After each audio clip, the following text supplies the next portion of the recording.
Addiction is a chronic disease. Millions of people worldwide suffer from substance and behavioral addictions. An addict's life is often unmanageable, leaving the addict and his or her family and friends feeling completely powerless over the disease. Without treatment, addiction can result in disability or premature death. You are listening to Making an Addict. My name is DJ Burr, and I'm an addict in long-term recovery. I'm a licensed psychotherapist, behavioral addiction specialist, and best-selling author of I Just Wanted Love, Recovery of a Codependent Sex and Love Addict, now available on Amazon, Audible, and iTunes. I intend to bring you different perspectives about addiction from various sources, including other addicts in recovery, clinicians who treat recovering addicts, and family and friends of addicts to discover what makes an addict. Listener discretion is advised. To learn more about this podcast, check us out at makinganaddict.com or follow me on social media at DJBurr1022 on Facebook, The DJ Burr on Instagram, and at DJBurr1022 on Twitter. Welcome to the show. I'm glad to have you on. Thanks, and DJ. yeah, so everyone, this is Ann, and Ann's going to be talking to us today about her addiction history and recovery, and she's going to be sharing with us some information about who she is in the clinical field and the type of folks that she treats, and is a therapist who works with folks dealing with addiction, and like myself. And so we'll hear from her perspective as well about what she believes contributes to people becoming addicts. So Ann, welcome. Thank you. Yes. So tell us, Ann, where are you from? I grew up in Spokane, Washington. I lived there for 19 years, Okay. and that's formerly where my addiction got started. All right. Is your whole family from there? Yes. Okay. They're still there? I have a brother over there, but like both my parents have passed, and I have one aunt. I have some cousins over there still. Okay. All right. And did you do did you go to school over there too? Yeah, I went to, I graduated high school. I went through high school over there. So you did all through high school and then you went off to college? No. I Okay. did 1 quarter of college at Spokane Falls Community College, and then I dropped out and when I moved to California really abruptly. Like in a week I decided and just like flew the coop. Oh, wow. What took you to California? I was a couple things. I was my mom's caretaker. My mom was severely depressed my whole life, and she just slept all the time. And so both my brothers were living in Seattle, and so she was very dependent on me, and she lived on cigarettes, coffee, and like sugar. And so I felt my codependency was very painful, and I didn't really have boundaries. Mm-hmm. And so she would call and make requests, and it was really hard for me to set limits and say no. And she would expect things when I needed to be at work and such. So it was really painful to be in that relationship, and I just I needed a break from that. And then also in the other category of life, I had broken up with a boyfriend a few months back, and I just went to California. He moved to California with a friend, Mm-hmm. a mutual friend, and I just went down there to get away from Spokane. And then I ended up living with my cousin in San Diego for a few months, and then some girlfriends came down, and we all lived together. Okay. And is California where your addiction started to emerge, or was that before you got to California? No, it emerged when I was like 11 or 12. Wow. Okay. Yeah. So we're going to go back to Spokane. Yeah. So can you tell us what was going on for you? Well, in the family system, parents divorced when I was 4. Okay. And Dad kind of just left and started a new family. And what happened with my mom was that she just fell apart. She just emotionally fell apart. She had never worked. She just literally, when I got into 1st grade, she just slept all the time. And the way that we knew that she had been up when we were away at school was if the cigarettes had moved or if the coffee pot went up or down in the volume of the coffee pot. And, so we would come home to a dark house, the drapes were drawn, it was a mess.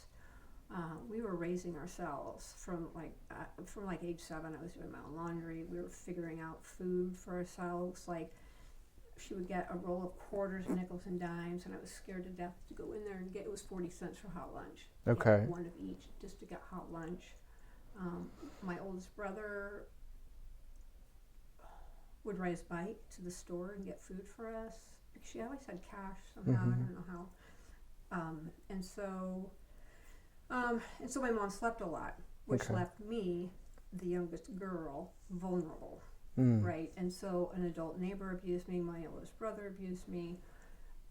There was no one to take care. When my grandmother died when I was 10, my mom had a nervous breakdown and had a series of electric shock treatments.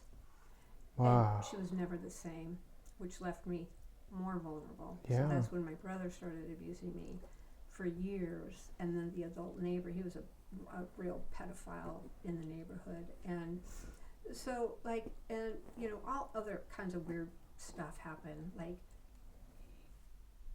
you know, my other brother, Michael, the one that helped me get sober, he was always like, I wondered why all that stuff happened to you. Like, I'd be out in front raking the yard, and somebody would come up and expose themselves to me. That happened multiple times to me in Spokane. But Good you know, that grief. victim, Yeah. like, you can see that in people. Like, that thing happened to me. I was almost abducted when I was 12 years old. I was coming home from school. I was almost abducted. And, like, so many things had happened that my mom didn't believe me or pay attention to. Like, I didn't even tell her about it. Goodness. You know, so it was like so much abandonment, emotional and physical abandonment, and so much neglect in my home. Yeah. Right? My dad, he did see us on a regular basis, so life was sort of normal over there. I'm like, wow, we're eating dinner. We're sitting down for dinner. Like, oh my God, she's washing our clothes. One of the best memories I have about my dad and stepmom's house is the smell of starch. Because she starched the clothes. She ironed on Saturdays. Okay. So that normalcy. Right. Like, oh my God, somebody's running the show here. Like, she made cookies. They barbecued. I'd never had corn on the cob before. I'd never had a barbecue before. My mom did not cook. So she made 4 things. And we ate at fast food. We were raised on fast food. And Goodness. it was really embarrassing. So anyway, I stole her Valium. I smoked pot. I bought my own pot and smoked in my room. We drank. And then when I was 14, I found amphetamines at a concert. And then that was it. That was it. I was off and running. Okay. So when you say you stole her medications, did you know what they were for? I didn't know what effect they would have on me. Okay. I didn't. But in 7th grade, this was the deal. I was taking Valium. I would wake up. I would have no idea what day of the week it was. I wouldn't know if it was a day to get up to go to school. Is it Saturday? Is it Tuesday? And then on the way, and then what we would do is on the way to school, we would smoke pot and drink Mad Dog. That was the 7th grade during the week show. Okay. Like, just needed to numb out because there was so much going on. And I wonder if some of your usage at that time was because maybe your peers were using? A lot of my peers were using, and so a lot of it seemed normal to me. But they had no idea that I was going through, back in the 70s, what was like a lit a week. Like, you know, I was buying it. I was using alone in my room because, you know, no one's around to care or to monitor. And then I was buying a jar of speed. Starting at age 15, I was buying a jar of speed. And it was all for personal use, cross stops. And I was buying Black Beauties and Christmas trees. And then... so I was using I used amphetamines daily for 10 years. Gosh. And, you know, obviously I was depressed and I didn't know. And so, you know, that helped manage the emotional pain, the depression, manage my life a bit. And then when I moved to California at age 19, they didn't have pills. I just couldn't find pills, but they had powder. So, but cocaine wouldn't do anything for me. Crank was just gross, so I got into methamphetamines, and I used that every day for 3 years, and that's when it got bad. That's when it got bad. Yeah, and then I could drank so much. I mean, I could just drink so much on methamphetamine. So when you're telling me that you were using drugs every day. Every day. So I'm imagining that it would be difficult to be actually living life while using every day. Well, yes, but I have a very interesting story that I always lived a double life. I was an athlete. Oh. I was an athlete. Sports is what helped me survive my childhood. Okay. Sports and connection with that camaraderie. Mm-hmm. We had a park half block away, so the summer programs, we played softball all summer, and then I played softball in high school, I was on the varsity, and then my whole, until I was 38, I played softball. Okay. And so I did fast pitch in the summer, and I had the highest batting average in high school. Wow. And then I did track, and then I ran, and and then I worked out. I've always had a membership to the gym since age 18. So I was in California. I worked out 6 days a week, and all I could eat, because meth shuts down your ability to eat. It did for me. I was living on frozen yogurt. That's all I was eating. But I was working at a restaurant. So I would take a shower at the gym and just hold on to the walls and just will myself not to pass out in the shower, every day. That sounds scary. Yes, and then I was having heart pain from the methamphetamine. Goodness. And then I'd go to the gym. And no one knew what was going on? No, I was used to people not knowing. Yeah. Because of the family situation. Right. I was able to sort of I was used to being really outgoing, and all my girlfriends' mothers loved me because nobody really knew, and I got that mask pretty well established. Sounds like it. And having that ability to kind of have my drug use underground, Mm-hmm. and then I just sort of inched through school, Mm. So it was pretty painful life, lots of trauma, and then during my addiction, lots of bad things happened, as well, because you're not really in your right mind, you're impaired, your judgment's impaired. Yeah. But the one thing that I'm really amazed at is I never got a DUI. Never. Never. I'm What? shocked. I'm still shocked. And the belief I had when I was in California was that I just had this personal belief that my dad was watching out for me. Yeah. And my tolerance was so high, really high tolerance. I was in the car with my best friend twice when she got a DUI. And because she didn't really have a high tolerance. Right. I don't know why she always drove. But, that's one thing, I never got a legal charge. Never. No, Wow. Just amazing. That's not the first time I've heard that. Yeah. A lot of people go through their addiction career not having to interact with the legal system. Yeah. And I think that's what takes people a long time to kind of hit bottom. Right. Right. Because that legal system interaction is what kind of jolts people into recovery, I found. Yes, it can. Yeah. Absolutely. Mm-hmm. I remember leaving the restaurant that I worked at in California, and I was so drunk, and I could barely get the key in the car, and then I was driving home. You're driving home with one eye, trying to figure out where the line is, and it's pretty scary. That sounds scary. It was really scary. Yeah, wow. And I was really, really paranoid at the end with the methamphetamines. When I'd be driving home from wherever at night, I always thought somebody was following me on the freeway, especially when you're coming home at 4 a.m. and Right. one car on the road. Hmm. Yeah. And so I had a lot of other physical problems as a result of the meth. I worked in a restaurant. It was an Italian restaurant, these 3 brothers. So I was the first woman to be allowed in their kitchen. Oh. So it was like this honor, and so I felt I had to prove myself. And so I started in the back and worked myself up to being kitchen manager. So I felt really proud of myself for this, because there were several stages, And so I was very strong, and, lots of lifting, lots of, using all these muscles. And so I'd wake up in the morning because of the meth, and I would like You'd be clenched. I'd be all clenched, and I could it would take me like an hour to open up my hand, literally. So I'd have to get up early to get myself every day. In California. I worked at that restaurant the whole 3 years, and I'd have to like warm up my hands so I could open them up and use them. And my TMJ was just so bad. I have videos of myself when my son was born around age 34. We did a lot of filming when he was, because he's darling. And I watched him about a year ago, and the first thing I noticed was all my TMJ.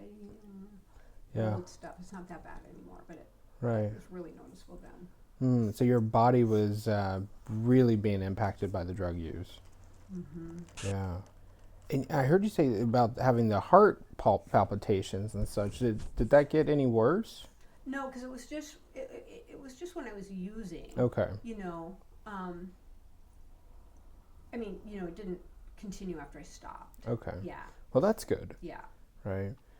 All right. Any other physical conditions as a result? Well, I was nutritionally deficient when I got to Seattle, and I got sober. My clean date is October 14th, 1984. And so when I got here that next fall, in the fall of 1985, I started having kidney stone attack, kidney stones. And so what happened was what I found out later after a few surgeries and hospitalizations is that I had too much calcium and not enough magnesium, and because I had such a poor diet in California, and then when I got here I was trying to manage life without drugs and trying to manage my emotions. I went back to my first addiction, which was sugar. Okay. Because when I was a kid, nobody monitored what we ate. We could eat as much as we wanted, and sugar, and right. We're like a thin kid, but still, when nobody gives you any sort of boundaries. Right. So I went back to that pattern and so I was eating a lot of chocolate, and so lots of calcium in that, but no magnesium, and so that was building these stones. And so that was a health hiccup from that lifestyle. Goodness. Well, I'm curious. Can you share a little bit more about when you were living in California and you were using drugs? Like, when was it the worst? Like, what happened to help you wake up? Oh, okay, yeah. Well, two things, I guess. I was feeling dead inside. I felt dead. I had no feelings. I felt very cut off from my emotions. I felt a really difficult time connecting with people. I could not for the life of me do eye contact with anybody. I felt like they could just see inside. Yeah. My eyes were always red and glassy no matter what was going on. And so I felt like it was like telltale sign, right? And so what happened is in March of 84, my best friend from high school came to visit, and she, we were best friends from Spokane, and she had formerly lived in California, but she went back to Washington and was in school in Olympia at St. Martin's, and she kept writing me these letters, you're going to, come back to Washington, you're going to keep doing the drugs if you're down there. And so she came down for her birthday, and she ended up just doing everything with me. She did meth and smoked pot and drank, and then she was just like a subjective reporter. I can't sleep. How can you sleep? How can you like, oh, I'm so tense. How can you manage your life like this? And, she had to I didn't smoke pot anymore, but she got some pot from my roommate to sleep. And like, she just like really expressed how discomforting it was to be on the meth. Wow. And I was just like, oh my God, it's so normal for me. And then I realized by spending time with her that my life was completely stagnant, and she had moved forward a lot with school and having a healthy boyfriend and feeling motivated and excited about life. So when she left after that weekend, it was March, her birthday is March 25th. So after that weekend, That was my first attempt at, I was dealing some Okay. things at the restaurant, and I had everybody come over, and I gave everything away, and I started my first attempt at 2 weeks off, 2 weeks on, 2 weeks on, 2 weeks on, because I didn't know how to get sober for the Yeah. life of me, right? Mm-hmm. And so what happened was, it was like diving off a cliff, because when you do any sort of stimulant, your natural endorphins stop producing. Right. So I had no endorphins. I had no natural endorphins. So I was just like in a deep crevasse of depression. And so it was like this, like down, up, and so I was drinking tons of coffee and having the deli girl go across the parking lot to get me like 4 candy bars a day, just to like get through the hour, just because at the restaurant. Yeah. And so and then I would spiral and go use again and get off it, and, so I did that for a while, and then my brother Michael Yeah. got with me and said, hey, I'd love to come down for a visit. I'd love to go downtown and go dancing and dinner and go to the zoo and SeaWorld. And I remember standing in that house and telling him, oh, you'll be so proud of me, I just quit doing drugs. But he had no idea what that meant, because he had left Spokane when I was 14, and now I'm 24, and like a lot had gone on. So he comes down, and I'm a mess. I'm in one of my 2 weeks without drugs. Okay. Like, I don't know where he slept. I don't remember going out. We never made it downtown. We never made it to SeaWorld. We never made it to the zoo. Like, we didn't do anything. Nothing. Okay. And so what I remember is that my mother came down, and they also remember about the little intervention is, and we think it's time that you get out of California and come back to Washington. Did he call her once he arrived? Yeah. Okay, so it wasn't like they had already had it planned? Oh, no. Okay. He had no idea. All right. He had no. He was surprised. I'm sure he was frightened and disappointed. And Yeah, I bet he was really scared. very scared. I was a mess. Yeah, wow. But, part of that being in California was getting autonomy away from my mom, so I hadn't really been in touch very much. I did go back for one trip for a wedding, and I saw my brother, and I saw my mom, but, had my mask on, so nobody really knew what was going on. Right. So what happened next was they left. I had a garage sale. I gave my notice, and my brother came back, and my mom flew him down, and then we took a week. I loaded up my Chevy Nova hatchback. I gave a bunch of my stuff away, my bike and my skates and my fun stuff, and we took a week to drive up to Seattle. Now, I had just had a blowout, meaning I used again for 2 weeks, and I didn't have time to sleep or deal with. So I bought a 0.5 gram of meth. I didn't tell him, and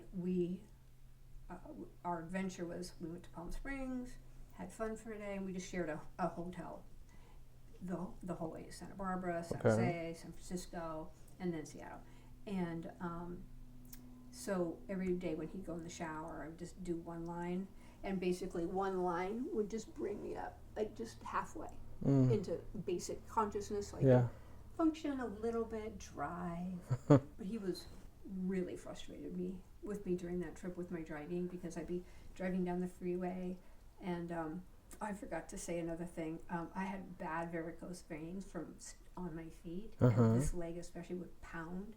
So I would drive with this leg up out the window. Oh, jeez. Down the freeway at 70, and he would just, and then I'd see a sign for Dairy Queen, and I would just like cross the freeway to get the sugar. And, it was impulsive, and he, he'd get upset with me because he knows that sugar makes you thirsty. And I'm like, well, I'm just going to get a 7-Up also.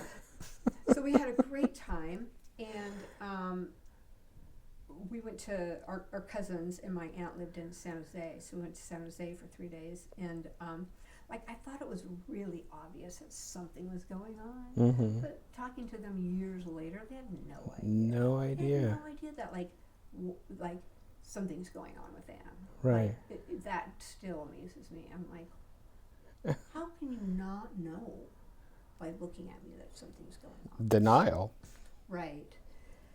So we had a great time. I remember Santa Barbara was beautiful. I remember we were at an Italian dinner that night in Santa Barbara, and I remember he said to me that night, it's the first time I heard this term, "We come from a dysfunctional family." I was like, what? What is What that? does that mean? Yeah. Yeah. Huh. He figured it out. Yeah, he and I were the caretakers for Mom, but he was 2 years older, so he was always a little bit ahead. Yeah, he was the caretaker for everyone. And me. Yeah. Yeah. Mm-hmm. Yeah. And so we get to Seattle in May of 1984. And meanwhile, I've been living with lots of drug addicts. My whole life is surrounding dealing drugs, partying, no boundaries. Michael he's a business owner. He's a homeowner. He lives with like 2 other business owners, a therapist. Like all these people are like adults. Mm-hmm. And I'm freaked out. I'm like, so the expectation is I have to work full time. I have to go to meetings and have to be in therapy. I'm like, that's very reasonable, right? He tells me that they've talked about treatment for me, but I didn't even know that. I didn't know the concept of boundaries till I was 28. So I was only 24. Like if somebody had suggested treatment, I would have went. Right. That was a conversation we had years later. I'm like, what? So I went out, got a job the first day in a restaurant on Pier 57 Okay. downtown Uh-huh. as a cook, and worked, got in therapy, went to meetings, but reality set in.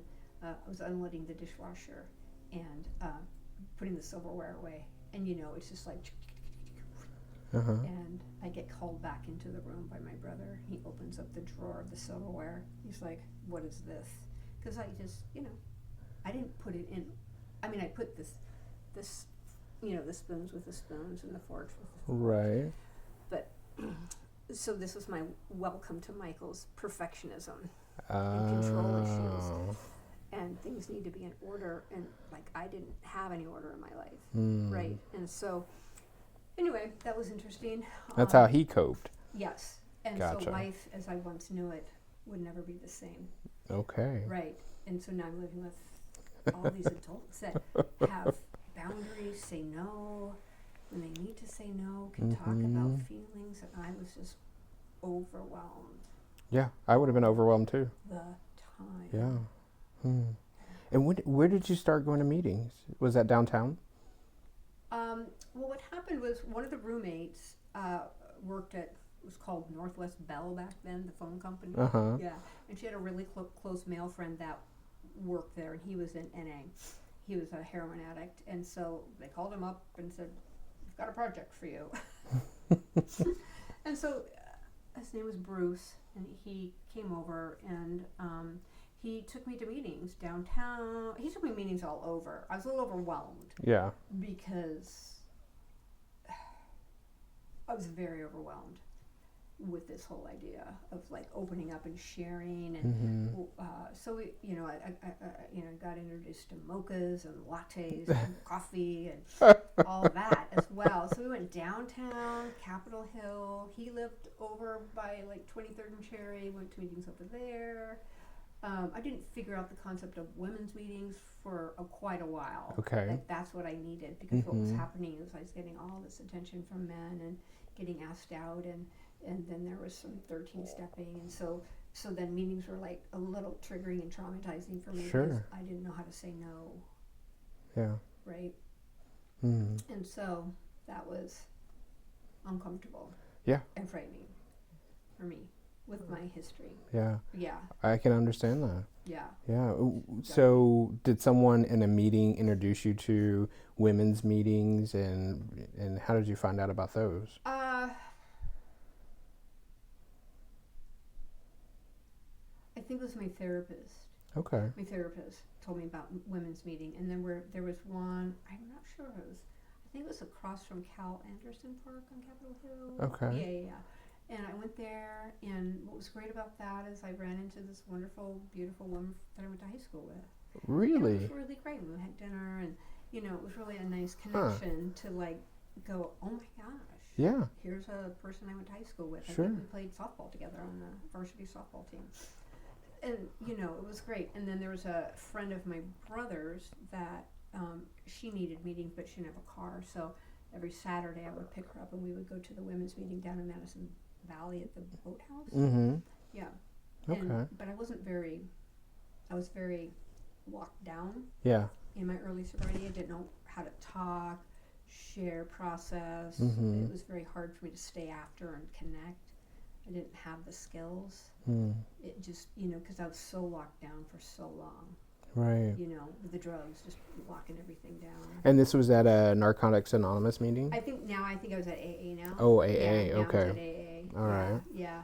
I think the NA meetings frightened me a little bit for some reason. Yeah. Yeah, it was a little too much. I mean, he took me to biker meetings, and, you know, it was just, I felt like a little deer in the headlights. You Sure. know, it was too much too quickly. Mm-hmm. Because he was a heroin addict, so he took me to NA. Yeah. Yeah, and then Okay. he later died of a heroin overdose. Oh, my goodness. Yeah, you it was know. really sad. I think it's important for women to know that there are options for women and just for women in the 12-step community. Yeah. Now, there are, you know, in different places that might not be an option, and that might be something someone might be interested in starting if Yeah. they're in like an area where a women's meeting doesn't exist. But it's important. Can you speak on the difference between the meetings other than just the safety element? Yes, absolutely. What I find the difference in meetings is in a mixed meeting, like over the years, I was able to take better care of myself, you know, physically Mm-hmm. and emotionally. But in a woman's meeting, what I notice is that there's just so much more support emotionally to share from the heart, and there's more emotional support to share the things that are coming up emotionally. So if there's been abuse histories or trauma or something going on at home, or people have a lot of emotion on their heart, they can let it out there and cry. Yeah. And get this off their chest in a way that they feel supported.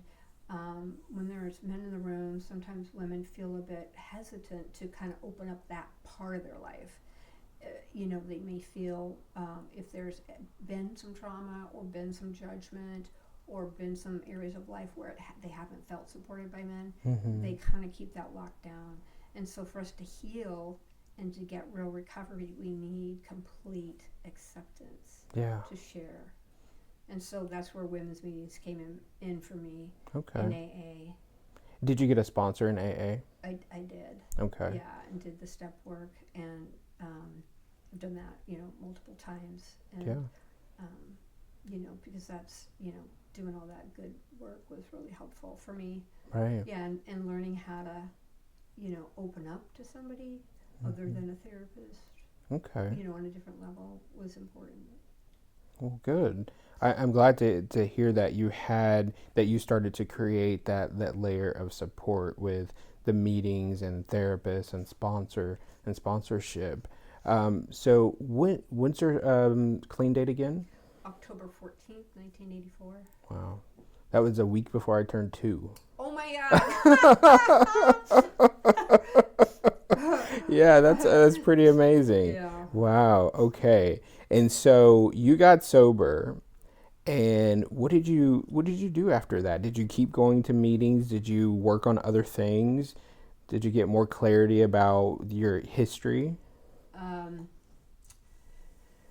Yeah. So I got in therapy first, and I think my brother helped me find a therapist because I didn't Okay. know how to do that. And I remember her very clearly, and like it was just in the beginning, just talking about stress, I would turn all red in my chest and my face because just talking about like stress and emotions brought up that rush of red face. Right? Yeah, yeah. And so getting used to that, I mean, that's all that, those first 2 years of therapy were just talking about daily life stress and just getting used to that. It was like a skill and a muscle I didn't have, and I was developing that. And then I got a new therapist, and that person didn't have good boundaries at all. She invited me to her house for Thanksgiving, and I was like, alrighty then. Well, Okay. I've got to be going. Oh, wow. And You knew then that was not a good boundary. that was a poor yeah, I knew that. Okay, good. I'm glad that you knew that. Yeah. So then I got a therapist. In 1989, I got a therapist, and I was with her for 16 years. And we worked on everything. Everything, you know. 89. So I was in my undergraduate then. So I was working full time, and then at this point I was working at Safeway, like in the morning. So I was going to school at night at Seattle Central, and I got my AA degree. And then in 1989, I had it with grocery and working those sorts of jobs, and I went to Seattle University and got my BA in psychology and my addiction studies degree. Okay. Yeah, and so it was during that time that I was seeing this other therapist, and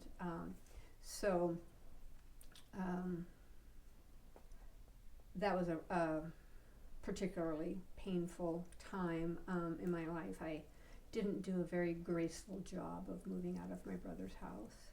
Oh. And I think I appeared, I'm not sure exactly what the conflict was, but I don't think I appeared very appreciative or grateful. And so he didn't speak to me for 3 years. And so he had a strong boundary. And so I kept sending amends letters, kind of guessing. And then when my mom was in town, I'd see him, and he'd be appropriate and hi, but we wouldn't talk. And then and so it was during that time that he got his AIDS diagnosis.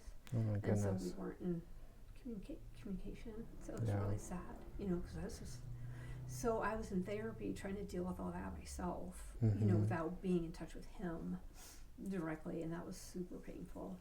So I was doing a lot of grief work. Yeah. And then I was doing the abuse work of the sexual trauma. I was doing all that work, and all the family of origin work, and it was really painful. So when I was at CLU, what my mom was able to do was she supported me financially, so I didn't have to work. Okay. So, and she paid for my therapy because That's she helpful. knew she messed up. Okay. I mean, this was her amends. So she paid for my therapy, and she paid for my living expenses. And later on, after I got my master's degree at Seattle University, she also paid off my student loans as her amends to me. So And it sounds like you accepted her amends. I did. Yes, we talked a lot. So therapy work was, I've been in therapy for probably about 30 years. Yeah. Because there's been so much to do, and I'm currently in therapy. So there was, grief, family of origin. I was in a head-on collision with my. Then I got married. Then I had my son, and then I was in a head-on collision with him. And there's just a lot of stuff. So a lot of therapy. Right? Therapy's helpful. It is. Yeah. It's heavy. It's heavy. Yeah. I wouldn't be alive without it. Yeah. Me either. Yeah. So, and I was in school to become a therapist, and so processing and integrating all of that part of it, right? And what's funny looking back, looking back at my life, one of the ways I survived was I was a striver in sports. I became a striver, and looking back, I didn't realize I was a budding perfectionist. But when I got into school, I became a perfectionist. And when I was in graduate school, I was a crazy perfectionist. In graduate schools, I got all A's and 1 A minus. What? That is crazy. Oof. I drove myself nutty. Yeah. And probably everybody else around me. That sounds familiar to myself. I absolutely can relate. Yeah. Okay. And when did you know that you wanted to be a therapist and help people struggling with addiction? That was in 1989 when I decided that when I went to CLU and decided on their psychology program, Mm-hmm. you know, I didn't want to just do a general psychology without a focus. Okay. Because some of my friends there were like, well, I don't, maybe geriatrics, maybe, and they were going back to work at Safeway. I was just horrified by that. So I chose a focus, and I personally believe that my greatest weakness is now my greatest strength. My recovery is now helping others. So I chose the chemical dependency program because I knew I could do really well with that and help others. Yeah. You know, It's because, amazing. you know, being authentic and helping others navigate sobriety. Mm-hmm. Which is so important. We need it. Yeah. We need more people like you and I out there helping people navigate the addiction and recovery. I wonder if we can shift a focus, okay, Sure. and talk a little bit about the work that you do, Uh-huh. right? So, can you tell our audience, you know, what is it that you do in your practice? Sure. So I've been a therapist for 26 years now, and I worked in agencies for 20 years. I did a lot of group work, assessments, reports, you know, all the stuff, individual, family work, all that. And then I did a group private practice, and then about a year and 2 months ago, I opened up my own practice. That's exciting. It is exciting, and I have a full, thriving practice. Wow. So excited. Yeah, it's pretty exciting. Nice. I love my life right now. That's really amazing. Yeah. So I specialize in like the co-occurring addiction work, Mm-hmm. and I would say I see about 80% of the people I see are struggling with either alcohol or drug addiction, sex or love addiction, and you know, and then we have the outlier that also have some food issues, body image issues, like along with those other two. Right. Mm-hmm. Some people, they just have that, but I don't have a lot of people coming to me just primarily for that. Right. Yeah. Okay. Yeah, and underneath all of that is a lot of anxiety and depression, or maybe another mood disorder that hasn't been identified. Mm-hmm. And in my practice, there's a lot of people dealing with trauma. So I'm assuming Yeah. that you also deal with people who Yes. are working through trauma. Yes, Okay. a lot of trauma. Yeah. Trauma, in my opinion, is what really triggers that addiction. Mm-hmm. What's your take on it? I agree with that. I see a lot of unprocessed trauma, unrecognized trauma in my clients. A lot of people have, like, part of their coping mechanism has just been to normalize it and just tell themselves, well, that's just how it was, that's just what it is, and they don't even really think about it as trauma. And then their using has like overlaid on top of it, and so and then it's common to not have memories of certain chunks of life. And once we start to uncover some of these things and put some appropriate language to some of these parts of life, people are really like overwhelmed a little bit that trauma is what it's called. You know? Even when I'm just doing my first 3 sessions and I'm asking some of these relationship questions in the family, like, you know, who did you go for nurturing? Who was there for you for emotional support? Right. Who was there for you if you needed a hug? And when people don't have anybody, and then we start talking about, you know, emotional neglect, physical neglect, like those words are really hard for people to, you know, apply to themselves. Mm-hmm. And then we're looking then later about, well, okay, so now you're using pornography and masturbating 6 hours a day. Yeah. You know, and now you're drinking, you know, a fifth 4 nights a week.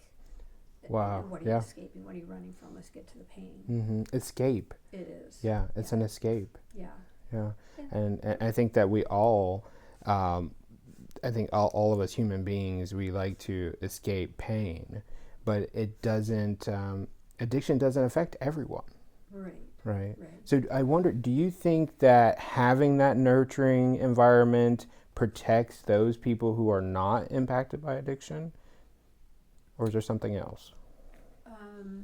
I believe that secure attachment, like really secure attachment, really helps individuals feel supported and loved and nurtured and held, Mm-hmm. and so that there's not as much of a likelihood that they're gonna they may experiment with this or that or get into this or that, but it may not fully get into an excessive Right.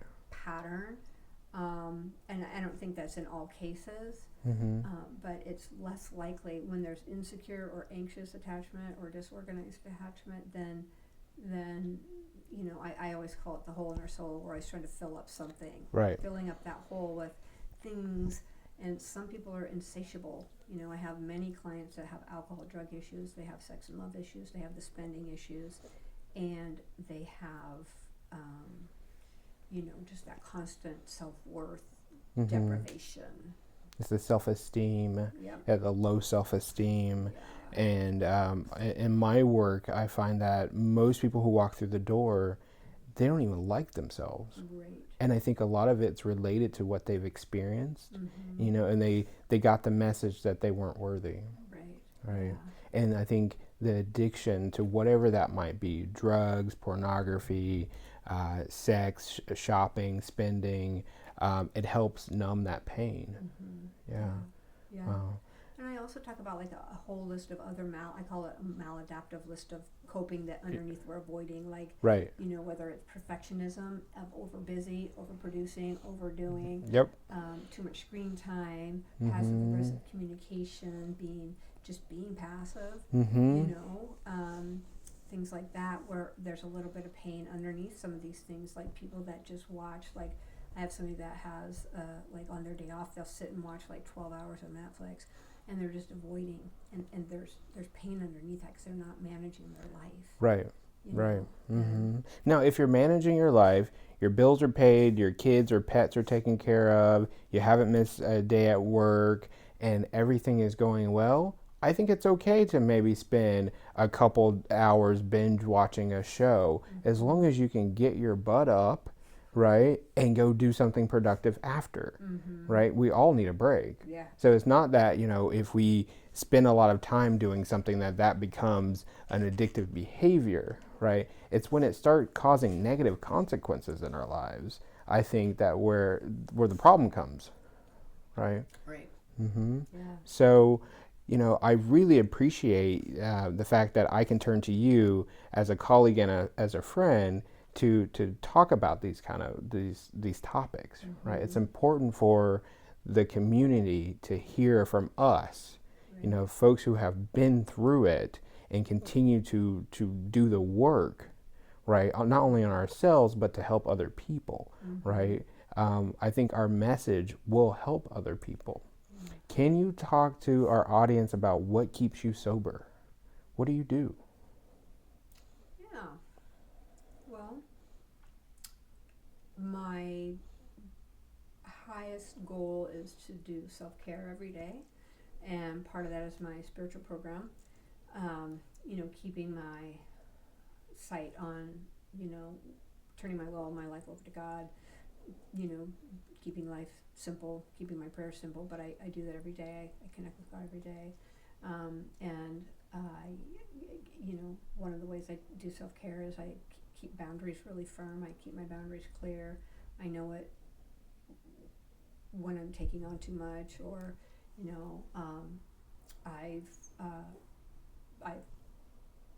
in the interest of self-care, I've had to let go of some people in my life in the last year. I've had to say, gosh, you're not treating me well. This is not good for me. I'm going to have to set you aside. I've done that with 3 people in the last year, all female friends, but they've all violated my boundaries and trust. And I've just I just started up a friendship with one of them because she was appropriate. We made amends and this and that. I randomly ran into her, and it was great. So, but the other 2, they were disrespectful. So that's self-care around boundaries. Meetings, program, sponsor, still meet my sponsor every other week.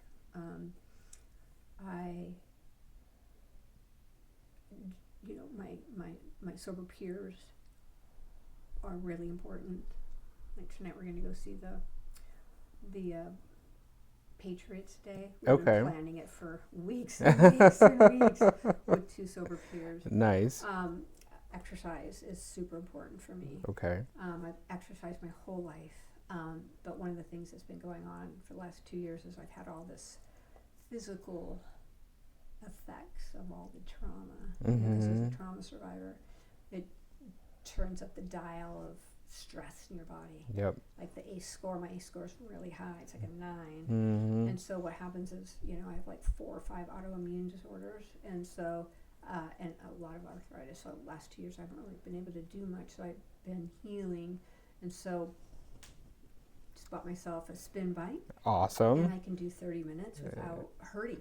Good. I'm super excited. So very cool. Exercise. In the summer I was swimming, and I can do some Pilates and yoga. So exercise is super important. And just connecting with my friends, and it never occurs to me to drink or use. I mean, it's never. Beautiful. It doesn't even occur to me. That's really amazing. Yeah. I did something really interesting at Christmas. My son is 22, and he spends the night with me at Christmas, and I bought beer for the first time in 32 years. Oh. I bought him a case of beer at Costco for Christmas. And I put 6 in the fridge for Christmas Eve, and then because I pretended like I bought him a 6-pack, and then I wrapped the case. It was so weird to buy beer. It was very weird, and it was weird. I was sitting there, and he was sitting here, and I was like, "Oh my God, he's drinking beer in my house. This is so weird." Okay. It was very interesting. All It right. was interesting. Yeah. Yeah. Huh. Because there's been no alcohol in this house I've lived here 10 years, and there's been no alcohol in this house for 10 years. Okay. Huh. Yeah. And that didn't cause any discomfort for you while he was here? No discomfort. It was interesting. I've only been out with him twice in restaurants where it's in the last year after he turned 21. I'm like, you want to go out to dinner? I'm like, have a drink if you'd like, Right. So he's had a drink twice when we've gone out to dinner, and then this, and so it's interesting. I think his dad has bought him beers out to dinner too. Yeah, it's a trip. I can go out to restaurants with people and they'll have a drink. That's fine. Yeah. It's about boundaries. Yeah, it's about boundaries. It's about boundaries. Yeah, so the boundary was you have to take it all with you. Exactly. Yeah, please. Right. Don't leave any here. Yeah, don't leave any here. He left the ice cream here. He wanted ice cream for Christmas evening, and then he didn't eat the ice cream, so the boundary was I ate the ice cream. That was the downfall. Wow. So, Anne, before we wrap up, I want to know, what do you want people to know? What do you want our audience to know? Is there anything you would like to share, impart to the people that are listening? I would say that, recovery is possible. Recovery is possible for everybody. That support is essential. Whether it's a therapist, 12-step, a friend, but recovery is possible. And, all we have to avoid is that first drink. Yeah. And we cannot do it alone. We can't get alone. We can't get sober alone in our own head because we're battling our own disease. And so we have to talk to somebody. We have to connect. And so, if you feel like you failed because you've tried on your own and you failed, I really want to encourage people to just, even calling the alcohol drug 24-hour helpline, just talking to someone there is one step. There's lots of steps that people can take, and going to a meeting, you don't have to talk. You can just sit and listen. Right. And listening to others talk about recovery is very motivating. It really helps us take a next step. Yeah. And some people get overwhelmed with the big picture of life without alcohol, but I encourage people to just for the next 10 minutes, I'm not going to drink. Yeah. And then do that all day long. Then do that all day long. For the next 10 minutes, I will not have a drink. Yeah. I will not use methamphetamines for 10 minutes. Yeah. And usually people can manage, because in the beginning, sometimes 24 hours is too much to manage. Yeah. And we can break it down. And this is where we can lower the anxiety by just making small increments. But we need support, and we need people to help us. Yeah, can't do it alone. I don't recommend it doing it alone. No, because it's too hard. Yeah. This disease, we cannot get sober alone. Wow. Yeah. Thank you so much for sharing your story. You're It has been a welcome. pleasure. I feel like I know you so much more now. I just want to say thank you for you being able to open up like this, right? To share your experience, strength, and hope with the world. Yes, you're Yeah. welcome. Thank you so DJ, much. Thanks for having me. All right. Thank you for listening to this episode of Making an Addict. For all my listeners, I have a special gift for you. I created a 7 steps guide to power up your recovery, and you can access it today. Go to bit.ly/7stepsguide. That's bit.ly/7 steps with an S guide. Go ahead and go there now and get your free guide. Sign up for the newsletter and it will be sent to you in your email. Take care. Thank you for joining the discussion today on Making an Addict. In closing, I want you to understand that there are various opinions about addiction and what makes someone an addict. The opinions expressed here on today's show are those of the person who made them. I suggest you take what you heard, process it, and decide for yourselves what you believe in. If you have feedback or want to tell your story on the show, let me know by emailing makinganaddict@gmail.com, or you can reach me on social media. Again, I'm on Facebook and Twitter at DJBurr1022 and the DJ Burr on Instagram. Lastly, thank you for giving me the opportunity to be of service. Recovery saved my life, and I will be forever grateful. I will keep giving back every opportunity I am given. Tune in next time to witness our ongoing discussion on Making an Addict. Making an Addict is produced by the Recovery Legacy Network, bringing you recovery on all fronts. Learn more at recoverylegacynetwork.com. Today's show featured music by CDK.